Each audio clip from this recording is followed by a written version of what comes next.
The Spurs host the Clippers tonight. Let's talk about tonight's game. You are Locked On Spurs, your daily San Antonio Spurs podcast. Part of the Locked On Podcast Network, your team every day. Welcome back to Locked On Spurs right here on the Locked On NBA Network. I'm your host, Jeff Garcia, Spurs writer for Kings 5 San Antonio. Glad to have you back. TGIF, everybody. Hope you're having a good Friday, getting ready for the weekend, or perhaps heading out to the AT&T Center where the Spurs will host the Clippers. And that's what we'll be looking at today. Looking at today's matchup, Spurs-Clippers, then ask the big question, should Spurs fans still be salty about Kawhi Leonard? And then if we have time, we'll go over some recent news and notes. Thanks for making Locked On Spurs your first listen each and every day, free and available wherever we get podcasts. Going to bring in our guest. He is back, everybody. Rudy Campos will sweep the league. Once again, coming off the bench, a la Manu Ginobili. By the way, Rudy, do you have any, I know you're going to do this later, like on your 50th anniversary, unknown Spurs or that stuff. Do you have any unknown bench players? Like obscure bench players? Obscure bench players. Wow.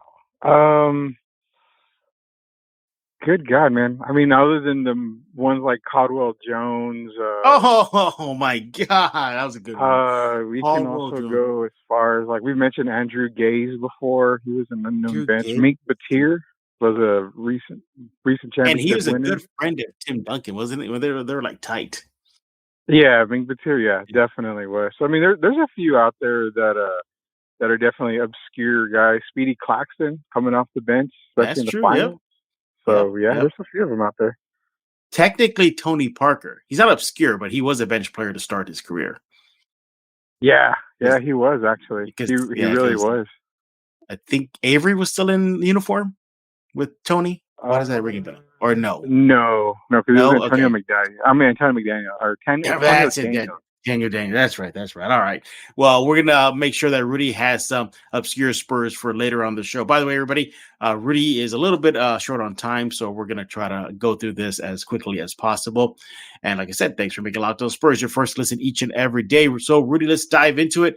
Spurs Clippers tonight. The Spurs shook off that losing streak recently, beating the Brooklyn Nets in San Antonio. Now, the Nets were without Kevin Durant and Kyrie Irving, so keep that in mind. But Spurs coming in 14-32. The Clippers 23-24. Are you surprised by the Clippers' record, despite having all that star power like Kawhi and Paul George? The list goes on and on.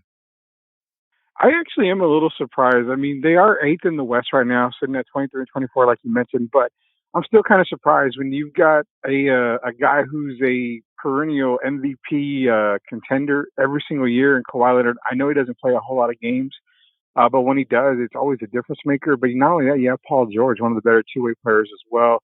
They added John Wall, who is having some success at the beginning of the year, but Zubac also in the center position.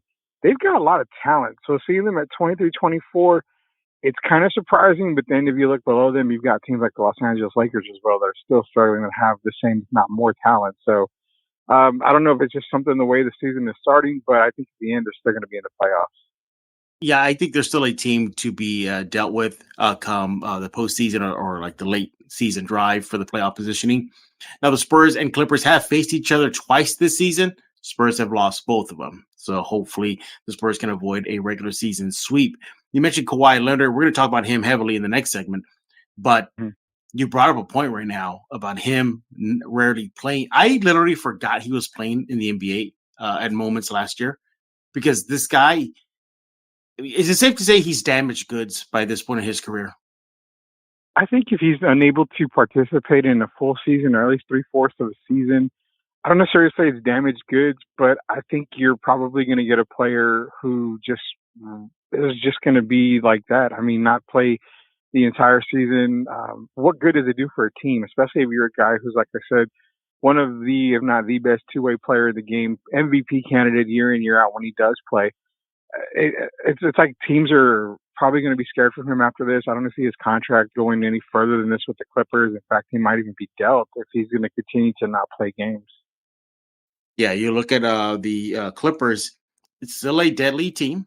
They got what's that kid's name? Oh yeah, Zubac. That'd be an interesting matchup tonight. Him versus Pirtle. Again, let's make it very clear we don't have the Clippers Spurs IR list right now, so obviously things can change. But I'm looking at Pirtle and Zubac. I like to see that matchup. Again, if Kawhi is playing, because would not be shocked if they say, "Oh, he's out today."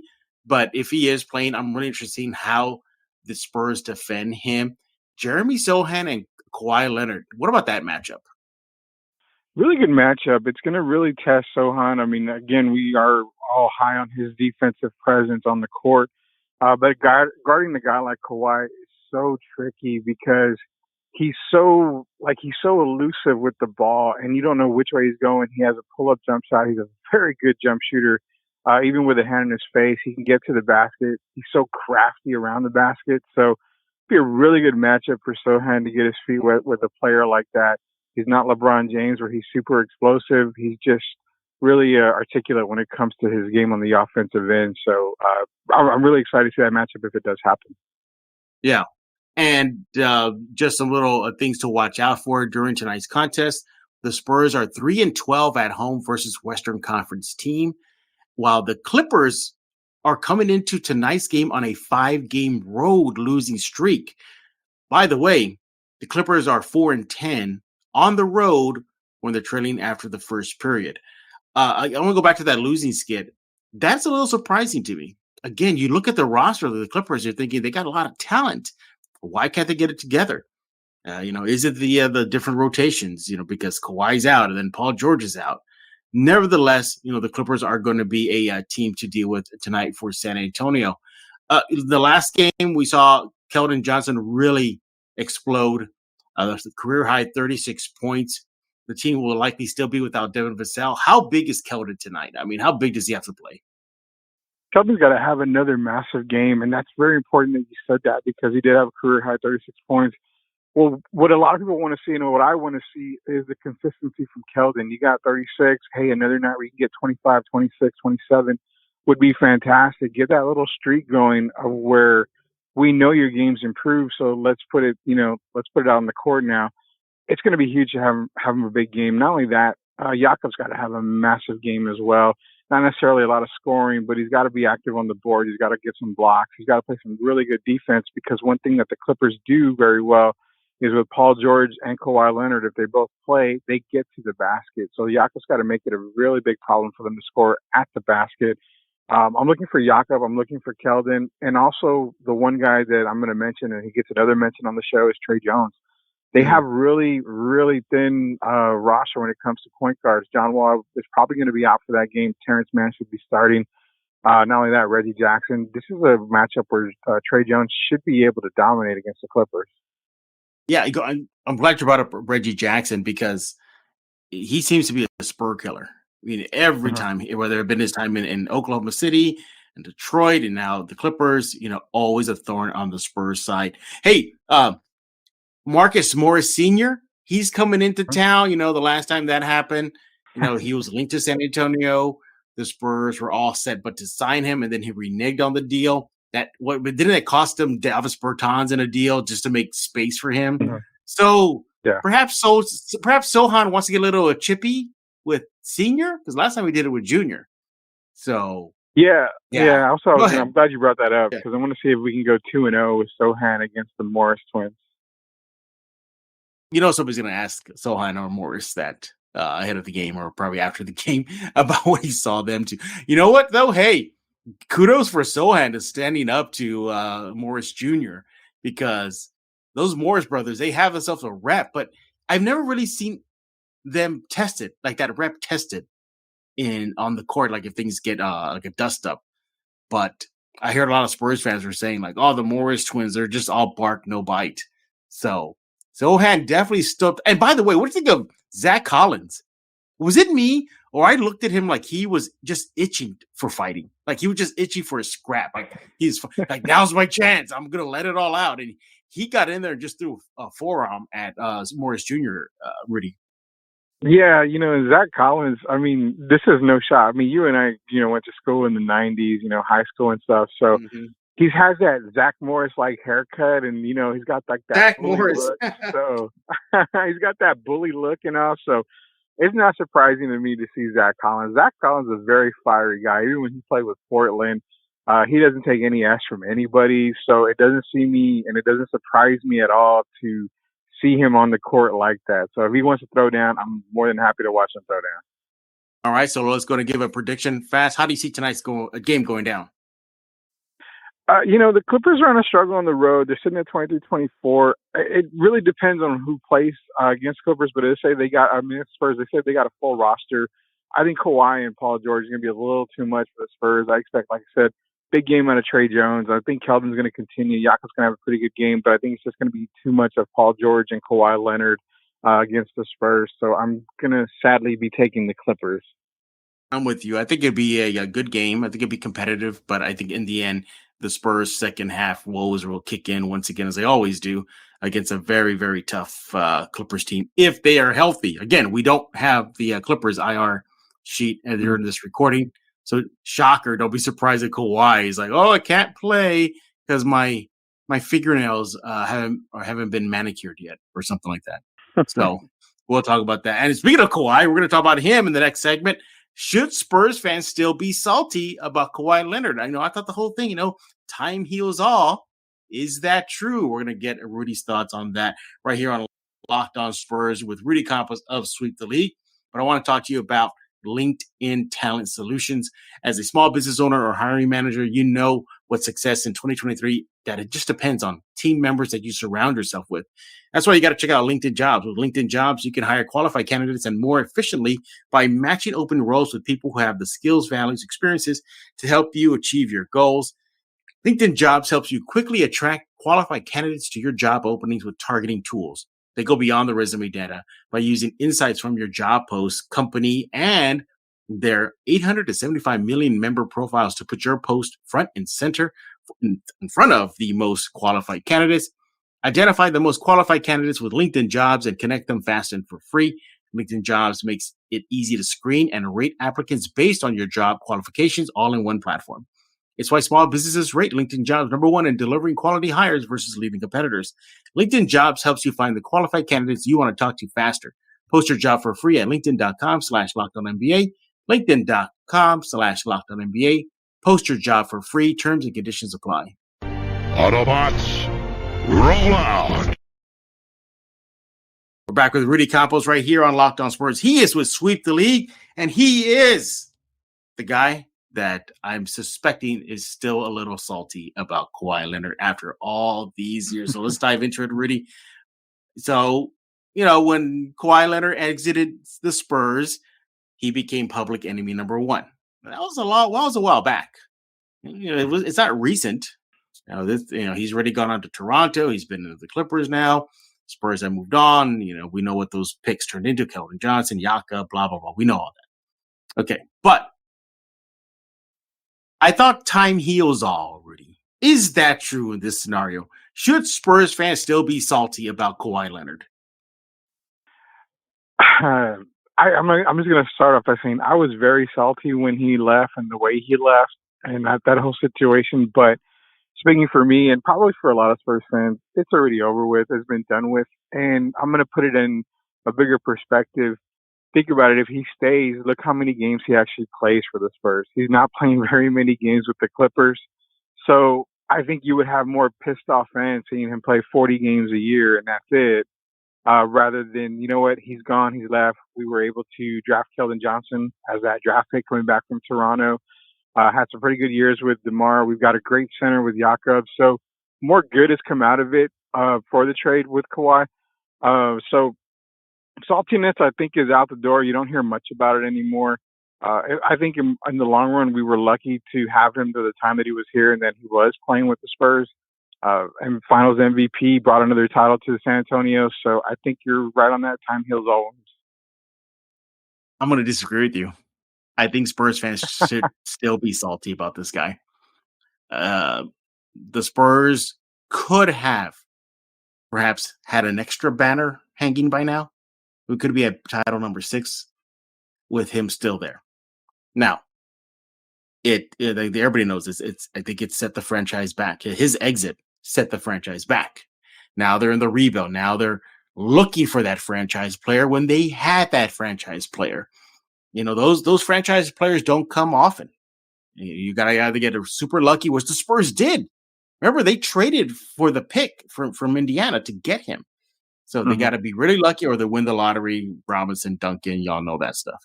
And again, extra lucky too. You find gems like Tony Parker and Manu late in the draft. So I think he could have prolonged the Spurs' success. And now they're searching. And now this was like, it's like once he left, this became a boat with a bunch of holes in it. They were sinking. Like, fill it this one. No, fill this one.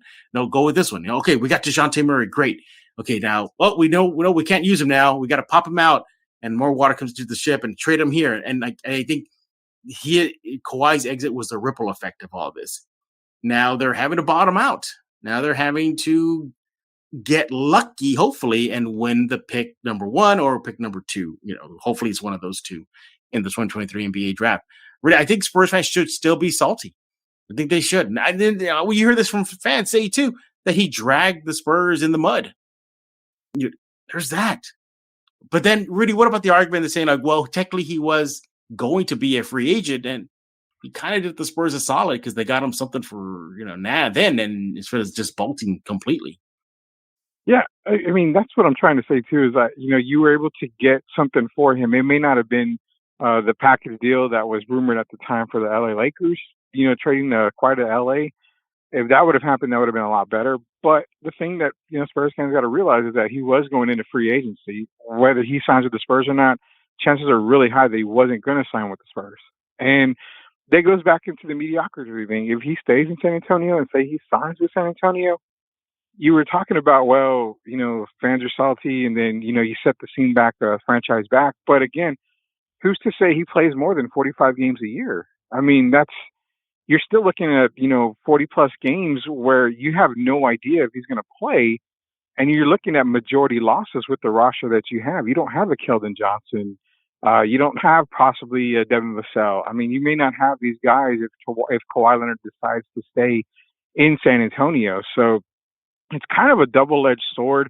You can look at it one way, see the possibilities. You can look at it the other way, see the possibilities. The only guy that can definitely see the outcome, the only two guys that can see the outcome are Doctor Strange and Kang the Conqueror. So as regular human beings, as you and I are, we have no idea which way that pendulum would have swung. Yeah, I feel for the fan base because he was the heir apparent. He was the Anakin. And we were the Obi-Wans. He was the chosen one. He really was. The mantle was being passed to him. This continued stream of success was going to continue happening for a small market. So you have a small market mentality, and then you have this guy, Kawhi Leonard, looking to get out and go to a big market. And remember, his goal was to get to Los Angeles to play in LA. And you're thinking, we're not good enough? What's wrong with San Antonio? It's good for Robinson and Duncan and Tony and Manu. What's wrong for you? So it's the way he exited. And let's not forget this too. Rudy, Spurs fans never really experiences that. I can't think of another time where a player forced himself out. The closest I can think of is Dennis Rodman when he just started acting up on purpose. But my goodness, it was just the way it was handled. Now, was there blame probably go around for everybody? Probably there is. There likely there is. Kawhi, and then there's Uncle Dennis, and then the Spurs, and then there was everything in between. There was remember what did Tony say? My injury was 100 times worse than his. What's he doing? The team meeting, calling him out. It was just madness. And I'm looking back at that time in Spurs history. Can you think of another time where it was that much drama for the Spurs standards? Offhand, no. I don't remember that at all because prior to the Kawhi stuff, Spurs drama happened off the court with, Willie Anderson, David Wingate, Alvin Robertson. So it was all off-court stuff. It was never locker room stuff. I mean, the only guy I can think of that kind of forced his hand outside of Rodman and Kawhi was what you and I talked about, which kids don't remember, is Mo Cheeks. I mean, he was really not satisfied in San Antonio. But even at that, he was obligated to, stay in San Antonio for a little while. But, the Kawhi thing is really tough, man. It's really hard because it goes, like I said, it goes so many ways. But again, it goes back to you don't have certain players. This roster is not the roster that it is right now if Kawhi stays. It could be, well, we're just a playing team, or we're barely making the playoffs. Are you contenders? Well, not really, because you don't have that other guy next to Kawhi. So it's really hard to determine how it goes, man. That's kind of the tough part. Yeah, I mean, what could have been? I mean, think about it. If he had stayed, I truly believe I think they probably got maybe just one more title. I think probably one more title would have came because he had already exploded on the scene that last season he was with San Antonio. That's when he became Kawhi Leonard. And it was start. I mean, it really came on the scene. I know 2014, the Finals MVP. That perhaps that was his coming out party, but really being a dominant player was that season before the Zaja incident. But I don't blame Spurs fans for being salty to this day, and you're probably going to hear a lot of boos tonight. If he does play, but perhaps you are right. Perhaps in hindsight, is 2020. You traded away a talent. A franchise piece talent like Kawhi, but what is your return? How often will he be playing? Will the Spurs? He was gone anyway, Jeff. He was gone anyway. Yeah. They were not going to resign. I would have bet my entire house that they were not going to resign him. He was gone anyway. So the Spurs don't make a move like that if they don't feel like they were going to lose him anyway. That's what it comes down to. Would you have wanted him to stay in uniform? If he didn't want to be, no. But if you're asking me if I wanted to stay in a Spurs uniform, hell yeah, all day. I mean, you don't get a talent like that very often. So, but knowing that he didn't want to be here at all, whether they traded him or not, you got to get something for him. That's what it came down to. It's like your girlfriend, when you get a girlfriend and they want out, and you're doing everything you can to keep them, but they're leaving. You got to get to one point where you're saying, all right, I see you want to dip, so let's get this over with, kind of thing, But it's interesting to look back and the feelings still. I think the feelings of saltiness, sourness, resentment, I think it still lingers within the Spurs fan base, and I get it. Now you're right. Are there Spurs fans that say it's water under the bridge by now? Time heals everything. Yeah, there are. So we're not discounting those feelings, but. In my opinion, I think the majority of I think the pendulum swings towards more Spurs fans being salty versus fans that have already let it go. But it could be interesting tonight if he does play and what kind of reception he gets. You think they're going to recognize him on the 50th anniversary as they've been doing ahead of games, Rudy? I don't think so. I don't think so. I mean, they probably won't do it because of what happened. But then again, Pop's always been a class act when it comes to former players, so it wouldn't surprise me at all. And I mean, if they do it, great. I mean, again, this is a guy that led your team to another title, Finals MVP. He's got some good history with the Spurs. So whether they do it or not, it's up in the air. But if they do it, it wouldn't surprise me at all. All right, well, when we get back, we're going to shift gears and do a little Spurs news and notes with Rudy Campos of Sweep the League. But I want to talk to you about Built Bar. You're looking for a delicious treat, but you don't want all the fat and calories, then you got to try a Built Bar. We just got through the holidays. If your goal is to eat a little healthier this year, Built Bar has you covered. You don't want to compromise taste? Well, then Builts are just for you. You're going to love it. With Built, healthy is actually tasty. They're delicious, and you won't believe they're good for you. They're perfect for your New Year's resolution. And what makes Built Bar so good? Well, they're covered in 100% chocolate. That's right, 100% real chocolate. They come in unbelievably flavors such as churro, peanut butter brownie, and coconut almond. I don't know how Built does it, but these bars taste like a candy bar while maintaining great macros. 130 calories, 4 grams of sugar, and a whopping 17 grams of protein. They are healthier. And you don't need to wait around anymore. Look, for years, Built has been asking you to go to Built.com, get your stuff at Built.com, which you can still do. But now you can get them at local Walmarts or Sam's Clubs. So you want to head to your nearest Walmart today. Walk to the pharmacy section, grab yourself a box of Built Bars. They got the 4-bar box, which includes cookies and cream, double chocolate, or coconut puff. But if you're close to a Sam's Club, you can get a 13-bar box with hit flavors such as brownie, batter, and churro. You can thank me later. Autobots, roll out! We're back with Rudy Campos right here on Locked On Spurs, and it's time to dig into some Spurs news and notes. The first, I guess, big news and note is the Performance Center, the new practice facility where the Spurs will be training at moving forward. It has a new name, and it's a local sponsor. It's a local business, Rudy, not Austin, as Spurs fans are freaking out about. But Spurs Sports and Entertainment has announced a partnership with Victory Capital based in San Antonio. So a local company stepping up, Rudy. Yeah, good thing that you got a local company. My fingers are crossed for either Burger Boy or Fred's Fish Fry, but it's okay. Victory Capital's in there, so definitely great to hear that it's a local business and not an Austin business. Spurs fans can definitely get off the ledge now.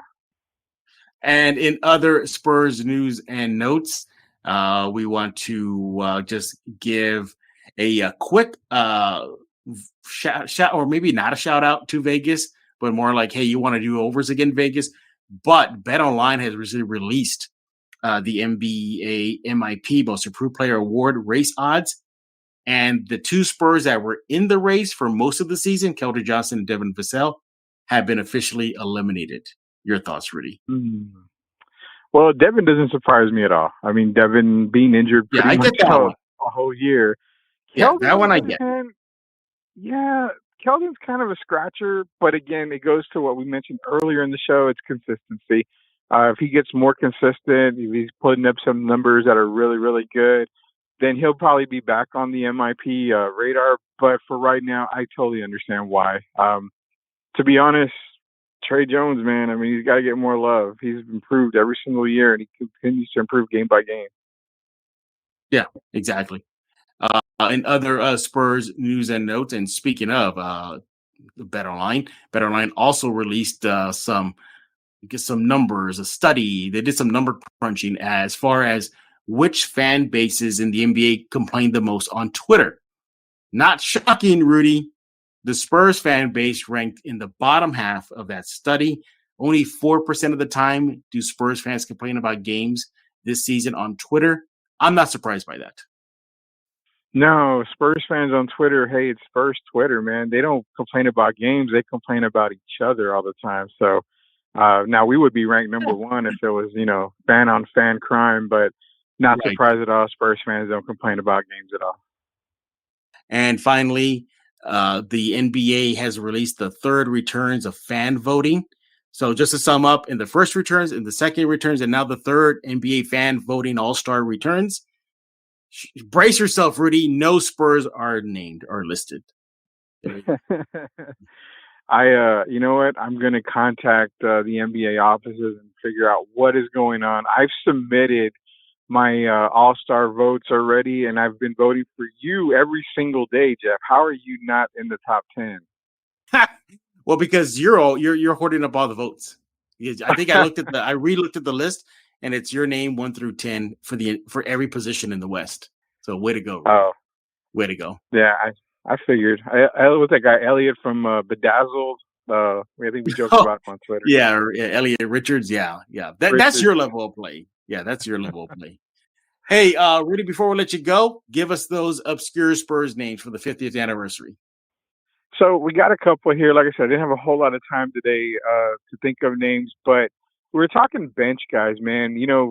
Everybody got to remember Keith Bogans. He used to come off the bench. Chucky Brown was another guy that came off the bench.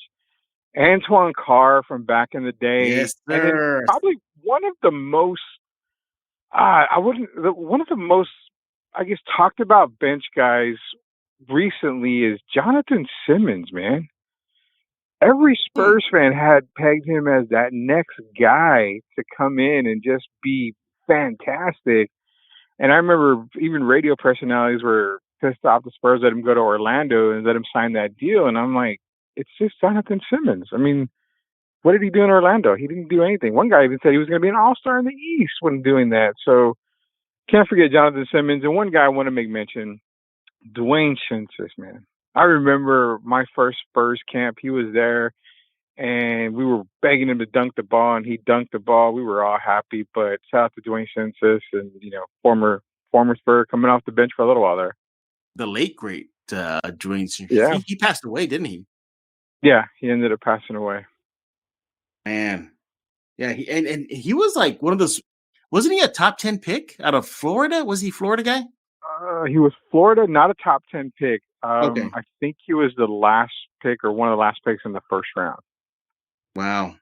What was the idea with him? Just to pair him with Robinson? Because Robinson was already in town, right? Or no?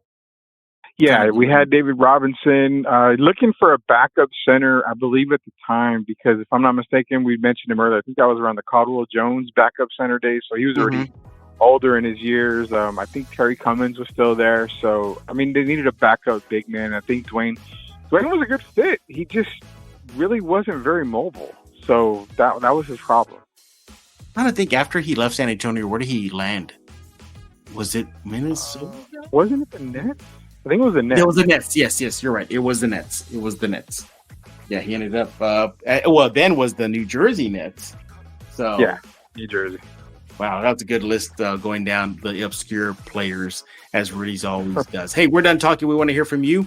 What do you think about tonight's game, Spurs-Clippers? And are you still salty about Kawhi's exit, even though it's been years already? You can let Rudy know on Twitter at Sweep the League. Tell us about Sweep. Yeah, Sweep the League comes to you every single week. It's myself, it's Stats, and Rocky Garza, Derek Irvin, Shemaya Candace. We're all together. We all come together once a week, talk about sports. NFL's obviously very popular right now. Playoffs going on. We're going to talk some NBA. Well, some MLB stuff coming up, which I'm kind of mind-boggled with, but we're going to sprinkle it all in on the next Sweep the League here. Tune in. You got to tune in right now. And thank you for making Locked On Spurs your first listen each and every day. And your second listen should be game-to-game NBA. Every moment, every top performance, every result. Locked On Game-to-Game covers every game from across the NBA. Local analysis that only Locked On can deliver. Follow Game to Game on Locked On NBA, available on the Odyssey app, YouTube, wherever you get podcasts, just like Locked On Spurs, Odyssey app, YouTube, Kens 5+ app, and many other platforms. So for Rudy Campos, I am Jeff Garcia. We're putting a lock on this episode of Locked On Spurs.